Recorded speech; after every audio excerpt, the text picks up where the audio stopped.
Yarın bahçasında üç gül açılır.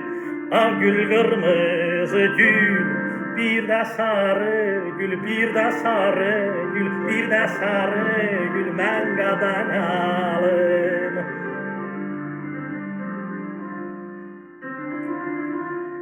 Her üçü de birbirinden öymeli.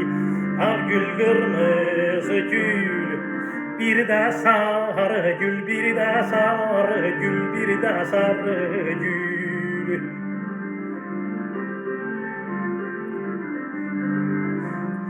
Her üçü de birbirinden öymeli. Her üçü de birbirinden öymeli.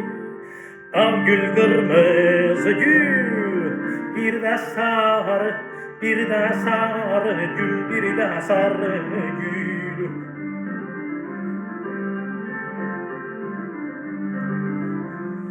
O ağ gülün kapısından bakmalı, kızıl gülü al yanağa takmalı. Oldum heyranım, bir cüt ceyranım, mangadan alım. Sarı gülü dəstə tutup qoxmalı.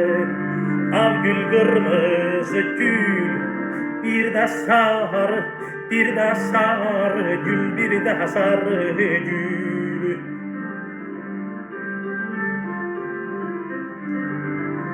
Sarı gülü dəstə tutup qoxmalı.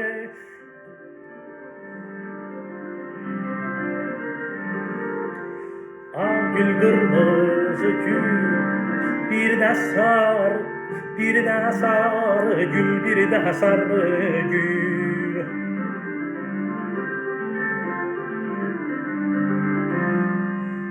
Ağ gülü benzettim göyerçine, şeker ezip dehanının içine. Ay qadan alım, mən qadan alım, gel qadan alım.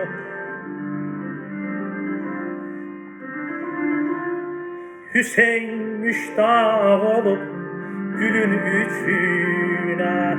Al gül, kırmızı gül, bir de sarı, bir de sarı gül, bir de sarı gül.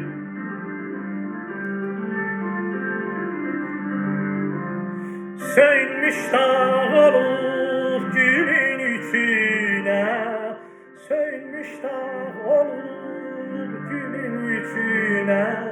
Al gül, kırmızı gül, bir de sarı gül, bir de sarı gül, bir de sarı gül.